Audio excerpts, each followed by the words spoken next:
Well, good morning, Greater Owensboro Chamber of Commerce, and welcome to a webinar today with Secretary of State Michael Adams that is sponsored by AT&T. Before we kick off into our program, I would like to welcome Hood Harris, who is the president of AT&T in Kentucky, and I want to introduce Hood, if you'll afford me the opportunity. As president of AT&T, Hood works closely with community leaders, and I can vouch for that. They work so closely with us in our work, and state policymakers to help meet AT&T's objective of bringing the best technology to consumers. Hood has served as president of AT&T Kentucky since August of 2013.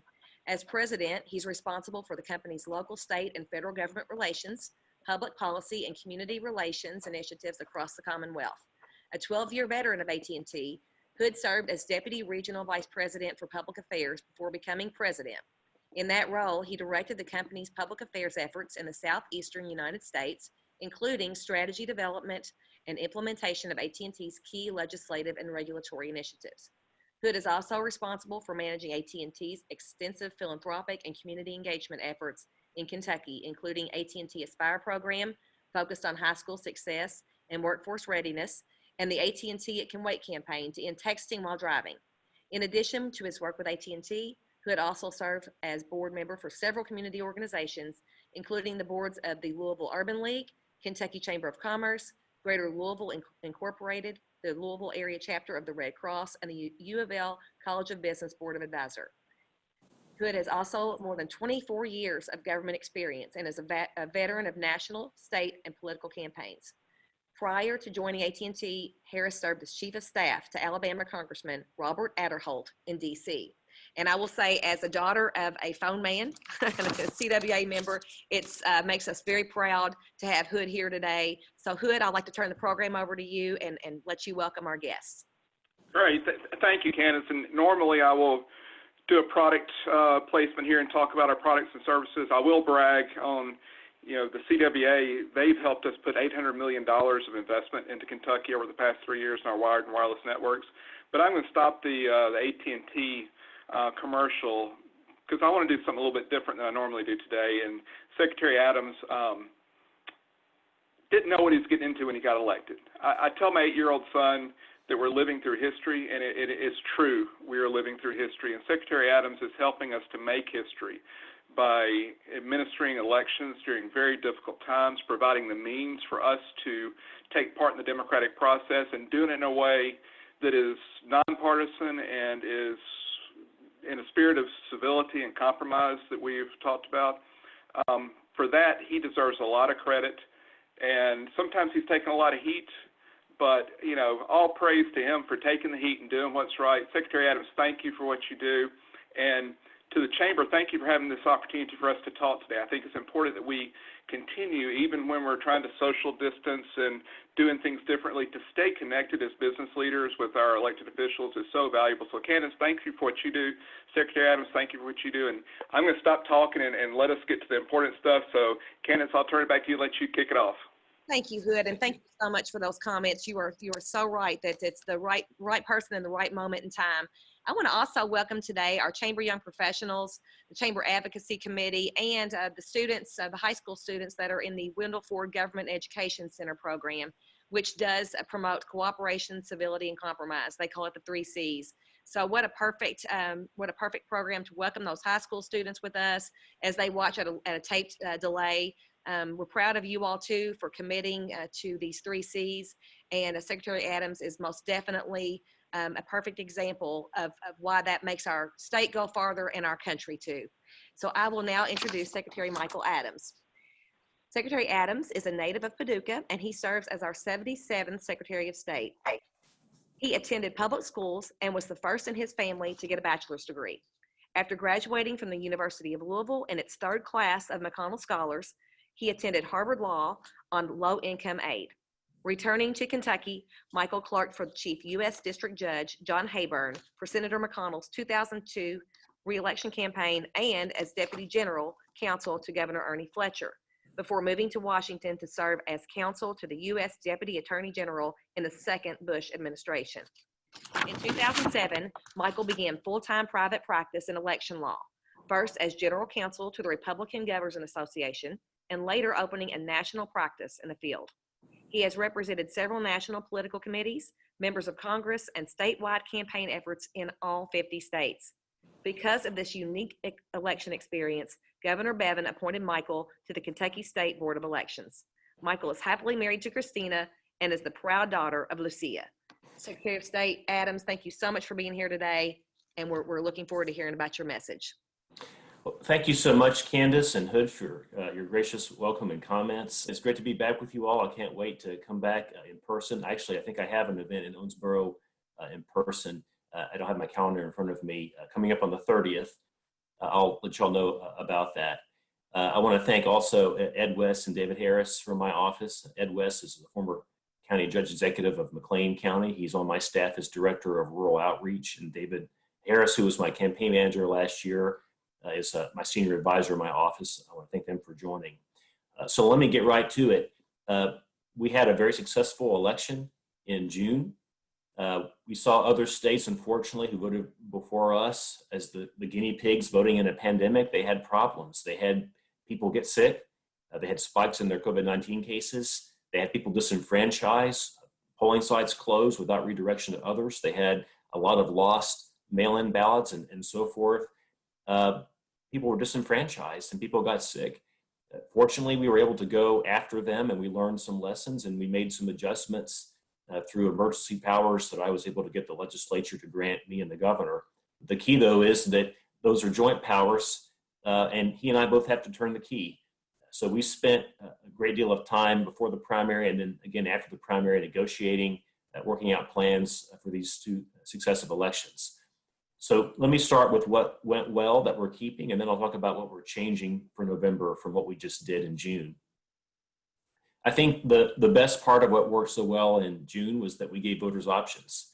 I didn't want to crowd any one part of our election system with too much use, too much turnout. I wanted to try to spread the ways people voted so we didn't put too much stress on any part of our system.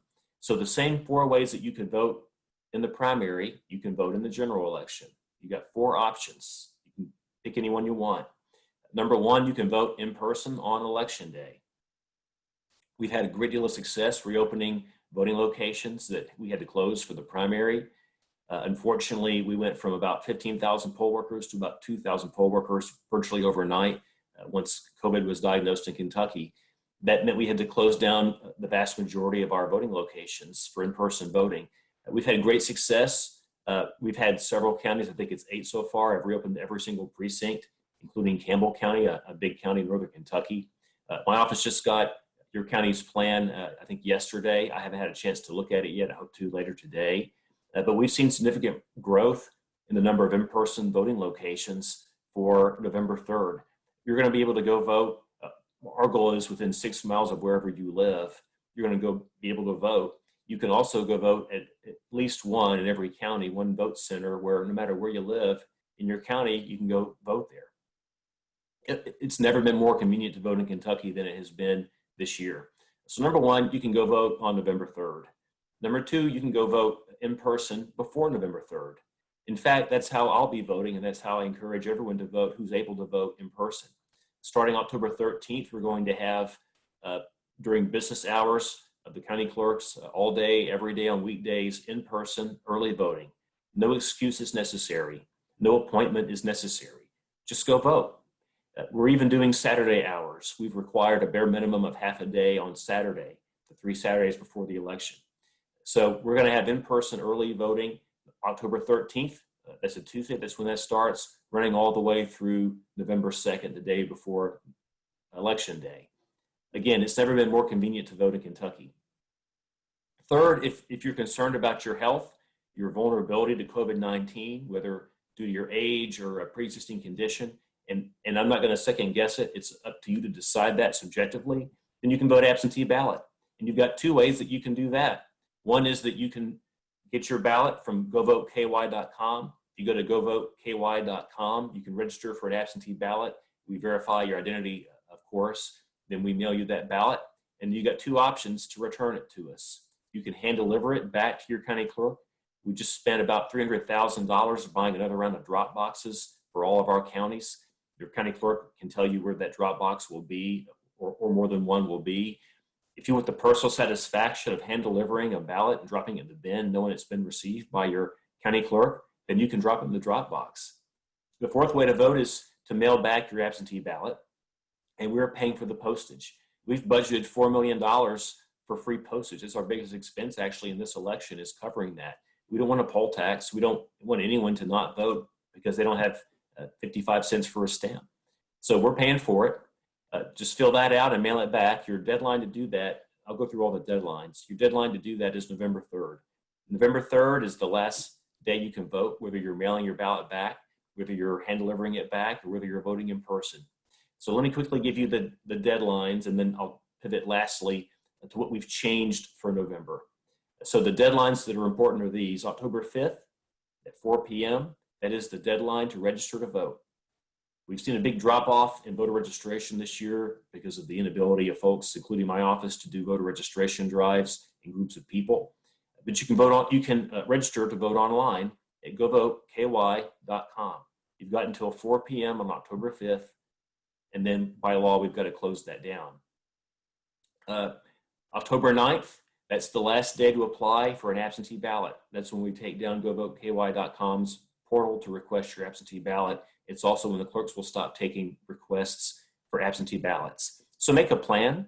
However is right for you, vote that way and make a plan and do that. If your plan is to vote absentee, however you intend to return that ballot, go ahead. Go right now. We opened up this portal over a month ago. Go to govoteky.com and go ahead and get that request in. The sooner that you request your ballot, the sooner that you'll get it, and the sooner you can vote it back and return it to us. October 13th, again, is the first day of in-person early voting. It'll be 6 days a week through November 3rd. That's election day. And if you are mailing back your ballot, by all means, send it before November 3rd. We've got to have a cutoff of November 3rd, and it has to be postmarked that day or earlier. And if the post office doesn't postmark your ballot, or if the post office delays your ballot by more than 3 days, we don't count it. We can't. So if you don't know who you're going to vote for, take your time. By all means, become informed, weigh your options. But most voters know who they're going to vote for. If you've made up your mind, there's no reason for delay. Go ahead and get that ballot back to us. Go ahead and ask for it and go ahead and send it back. The sooner the better. And that takes me to the last point, and then I'll take any questions you have. The two things that we got feedback that people wanted improvements on is they wanted more places to vote. So we've done that. My office has been working tirelessly over the summer to find more poll workers. It's the job by law of your county clerk to find poll workers, and they've done their best, but we tried to give them all the help that we could. We reached a partnership with the Kentucky Bar Association for them to grant legal education credit to poll workers. We did a program with craft brewers around the state. They're putting PSA labels on beer cans and bottles. We need poll workers. We set up a portal ourselves at govoteky.com to get volunteers to be poll workers. We found 4,500 people by ourselves of the 15,000 it takes to run an election in Kentucky. So we've worked very hard to be part of the solution. Ultimately, we were relying on the public to help us with that. We need individuals to volunteer to be poll workers. Go to govoteky.com or call your county clerk. So that the first thing that we've increased is in-person voting options. We've given you now 3 full weeks to vote in person, plus more places on November 3rd. The last thing we changed is people didn't like waiting a week to find out who won all these elections. I didn't either. I want this election to be over. So what we're doing this time that's different is last time we didn't require the clerks to process all the absentee ballots on election night. All they had to process was the in-person votes. So we only had about a quarter of the vote counted on election night. It took a week to count all the other ballots. This time, number one, we're going to have proportionately much more of our voting in person. But number two, we're also requiring the county clerks to process those absentee ballots as they're received and then report those on election night. It won't be 100% reporting. It actually never is. It's usually 97, 98% report on election night. It's going to be more like 75 or 80% of the vote in election night. That's not all of it, but we're going to have all the vote in within 72 hours of the election. And on election night itself, we're going to have 75 or 80% of the vote in. And that's going to allow a lot of these races to be projected and provide some finality to the candidates and to the voters. And so I think we kept the best of what we did previously that won us national applause from across the country. You think of so many things Kentucky's 47th in. This is something that we're number one in. we're recognized as the best state in America running elections. I'm real proud of that. But we still can make improvements, and we have. So with that, I'll turn it back over, and thanks so much for this opportunity. Thank you so much, Secretary Adams. And just to allude to what you were saying with your poll worker drives that you've done, I will say from the college students that I know, the craft brew angle has really, I'm telling you, you've got a lot of fans in that area. It's you've connected well with the younger voters, and that's really something to commend you on. So thank you for that. And we are going to launch a poll worker drive here within the next 2 weeks, where our Chamber Young Professionals are going to launch that, and we're going to be working with their business owners to let them have the day off with pay, and just really encourage our local businesses to let their 20-somethings and 30-somethings work the polls and be a part of that process. So thank you for leading. You inspired us to figure out ways to do our part. Our county clerk is really excited about that opportunity, and it's going to be something that I think that we'll be able to do for generations, or at least for decades from now. It's going to be something that we start and becomes a habit for all of us. That's great. Thank you. With regard to that piece of it, do you think that this year, given the extraordinary circumstances with the pandemic, do you think that the mechanisms that you all have articulated and that you put in place will be something that we'll start having in subsequent years? Well, I'll be really candid about that. Everything that we're doing this year that's different, that people like, it's all being done via emergency powers that were granted by the legislature. I went to them in the spring when it was clear that we had a big problem to try to solve. They had to abort their session and get out of town to be safe. And so they basically, at my request, gave the governor and me the job of figuring it all out. But once this election is over, I turn back into a pumpkin. We don't have another election until May of 2022. And certainly by that time, this crisis will have passed. So the stuff that we're doing is novel, and it's all being done through emergency powers and executive orders and so forth, not legislatively. It's the job of the legislature to make policy ultimately. They're the board of directors. I'm just an officer. But I will say this, I think there are some things that we definitely should make permanent. I think I have a pretty good chance of being made permanent. One is the portal. The portal, everybody loves. The voters love it. It's super convenient. The clerks love it. It actually is much easier for them to process ballot applications that way versus taking phone calls and so forth. But also it helps me surveil the election better in terms of tracking the ballots. You can track your absentee ballot at govoteky.com the way you track an Amazon package. But it also lets me track it, make sure that we're not losing ballots, that we don't have ballots going to shady places or in shady numbers to one address and that sort of thing. And so it really actually helps with the law enforcement anti-vote fraud part of it too. I also think the cure process should be made permanent. That's something else that we invented this year. But until this year, if a voter made a mistake on an absentee ballot, they just chucked it. No contact to the voter, that they were being disenfranchised due to an innocent error, just they threw it in the garbage. In 2018, 8% of the absentee vote was thrown out in the trash because of a voter error. These things are easily fixed if you just bother to call the voter and let them know, let them come in and fix it. People don't seal the envelope or they sign on the wrong place. It's innocent stuff. It's not fraud. For the first time in Kentucky history, we're actually addressing that proactively. We should do that permanently. I will add just quickly, I don't think we're ever going to go back to what we've had in the 25 years I've been active in politics, which is only 2% of the vote being cast absentee and 98% of the vote being cast in person on one day in a 12-hour span. I don't think that'll ever happen again, at least not for a generation. And here's why. Way more people than 2% qualify to vote absentee on the basis of age, on the basis of health condition. I didn't make that up. That was actually already in our law. We're just making it easier.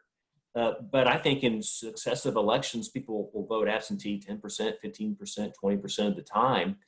So we need to be able to handle that with our infrastructure. That means we need a portal and we need a cure process. That's great.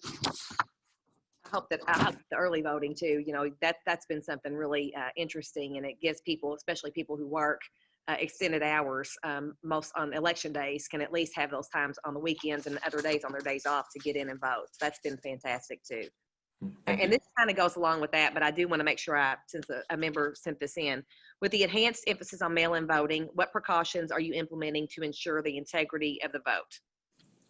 Thanks, great question. Well, I've actually been voting absentee since 1994, my very first election. When I was 18, I voted absentee because I went off to college. I still wanted to vote in Paducah.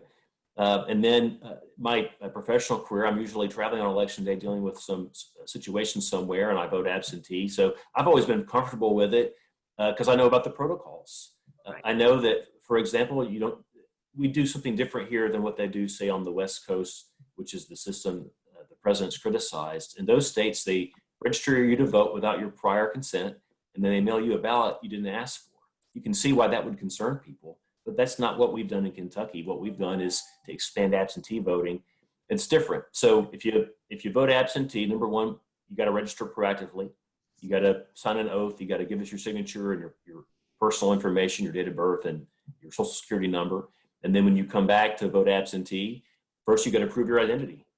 We actually have, through the portal at govoteky.com, a link to the driver's license database that helps us check your photo ID. We'll give you a pass if you can't get a photo ID due to COVID-19 this year, but 98% of people, I think, will vote with a photo ID pursuant to our new law. So we check your ID. That also lets us check your signature, because when you vote absentee, we mail you that ballot. There's a barcode on the envelope that helps us track and helps you track where that is in the system at all times. And then you return that, and you got to sign the envelopes for that ballot in two places. You don't sign your ballot. It's secret, but you sign your envelopes in two places. Then we check your signature. It doesn't matter how many hundreds of thousands of people vote absentee. Every single one, we check the signature. We check it against your driver's license. We check it against your voter registration card. And now if there's a problem, if it doesn't match right, we call you. We call you, we text you, we send you a letter to make sure that it's you. This helps ensure that people aren't disenfranchised because they sign sloppily, but it also ensures that I can monitor for any vote fraud. So we've got all these controls in place to give voters comfort that this is a free and a fair election. I ran on a platform of ballot integrity. At this point a year ago, I was down 15, but I made the election about those issues, and I don't want anyone to think that I've gone soft on that. We're going to have a fair election without fraud, just like we did in the primary. That's fantastic. So with regards, I know the answer for Kentucky, but with regards to other states, we had a member ask, do you have any concerns about fraudulent voting in other states? Well, I'll be honest. Some other states have systems that I don't find to be ideal. I gave an example a moment ago. You've got 6 states that do a vote by mail system instead of an absentee ballot system. I don't like that. I think that's not secure enough for my taste. But on the other hand, I know very well personally all of the chief election officials of all the 50 states. We trade information constantly, sometimes every day. I work with Democrats and Republicans around the country. They're all people of integrity. And not just them, they've got county clerks in their states and so forth. These are honest people. No one has questioned their integrity in the last year or 2, 3 before now. I'm not sure why suddenly everyone's suspicious of a rigged election. These are people that are accountable to the voters in their states. They're people of integrity on both sides of the aisle. I don't think we're going to have an election that's rigged by either side. I do have concerns that we're going to have to wait a while to find out who the president is. It's not because of Kentucky we're going to know election night who won our state for president, but we are going to have to wait for a period of time for especially a lot of these swing states to process all their absentee ballots. It might be a week, it might be 2 weeks. It's going to take some time for us to know, I think, who won the presidency. But it's not because of fraud.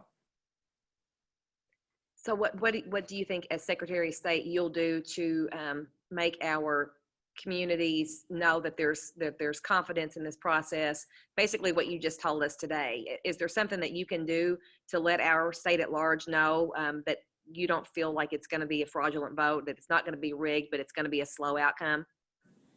Yeah, I'll tell you, the biggest challenge I've got in this job this year, it's not vote fraud, it's not vote suppression, it's not Russia, it's not any of that. It's getting information out to the public. It's so hard to do that right now when it's so difficult to travel and meet with people and explain what's going on.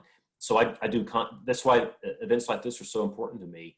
I do constant Zooms and social media and so forth. I'm actually hoping to find the money to do some paid media PSAs to show people, here's how you vote absentee, here's how you go vote early, and here's why you can trust the system. So we'll certainly do our best to do that. But I think the proof is in the pudding. I think as people are exposed to this and they see that it works, I think as they go to register online and they say, oh, I got to prove my identity. When they go vote in person, they get asked for a photo ID. Now, for the first time in state history, that's the law of our state. I think that people, I think they'll listen to me, but I also think that ultimately they want to see it for themselves, and they should, and they will see that. That's great. And we would be a part of any videos or anything that you end up doing on PSAs to push those out to our membership. And as I said earlier, this webinar will go out to our membership in a form of an email, and that's around 33,000 people that we represent as a chamber. So people will be watching over the next week, I'm sure, several times. We had a question submitted from actually someone who's on the ballot this time, and this is the question. What ensures that the process won't be thrown into chaos by legal maneuvering after Election Day? Well, I mean, I can't guarantee that no one's going to file a lawsuit. I've been sued 12 times in this job. It's just par for the course. I can't guarantee that. I mean, in terms of chaos, I don't think that we're going to have chaos. This is a more purple state than I think people realize. People think that we're a Republican state, but I think that's an oversimplification. We have a lot of really narrow races. We have a governor that won by, I think, a third of a percentage point. We have several representatives in the legislature that won, literally, one from Owensboro was in a tie election 2 years ago. We had other races decided by 5 votes, 7 votes. This is for state reps. That's a big constituency. So we have competitive elections. That's a good thing. That's something to be proud of, that we actually people compete for these positions. But that also means that there's risk that it's close, and then that generates post-election litigation. I don't think we're going to have a lot of that here. I think the high-profile races right now, at least according to the polling, the margins are not within the margin of error, and so the likelihood that there will be a lack of certainty as to who won those elections right after the election is over, I think is pretty low. I don't think that we're going to see chaos here at all. I can't promise that you won't see some things in other states. I will add this last point. I like the Electoral College, and there's different arguments for and against it, and they all have merit. But here's, I think, the strongest argument for the Electoral College. It helps us isolate these situations to particular states. If we had a national popular vote in 2000, we would have had lawsuits in every single county in the country to recount their votes. Fortunately, we only had Florida. Florida was isolated as one state, and we were able to just manage Florida and manage a recount there, and the other states didn't have to worry about it. So that's one of the upsides, I guess. I don't think we'll have as much of that going on as people think. Good. That's good to hear. So this is a good question. It's one of my favorite kinds from one of our members. What can we do to help? Oh, thanks. That's a great question. Well, certainly if you can volunteer to be a poll worker. I actually testified last year to the legislature before I was even sworn in that we have a poll worker crisis in our state. Disproportionately, our poll workers are senior citizens. They're the greatest generation, the baby boomers. They're aging out. They're not going to be forever able to work the polls. In my generation, I'm a Generation Xer. My generation hasn't really stepped up before now. We got to step up. Millennials, that's a very public-spirited generation. This is a great way for them to help. I tell people, look, whether you're a Republican that doesn't like mail-in ballots and you want to have in-person voting, go be a poll worker. If you're a Democrat who's concerned about vote suppression that was alleged back in the primary because there were so few places to vote, go be a poll worker. Don't just complain all the time. Help us solve these problems. I don't have an army of people I can impress into service and make work the polls. This is all volunteers. It takes an active civic component in our system to have a successful government and a successful election. That's the thing that we need the most, certainly. But the second thing that we need is just information sharing. And let me make a point I haven't before, which is, please, if you have questions about this election, if you want to know how to vote, when to vote, where to vote, all those things, don't listen to third parties.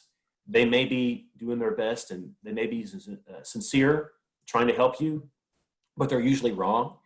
They're trying, they're doing their best, but they're hearing things secondhand and they're telling you things that are not accurate. And they're causing more damage than good. And then there are also scams out there. There was a scam the Attorney General and I put out an alert on earlier this week.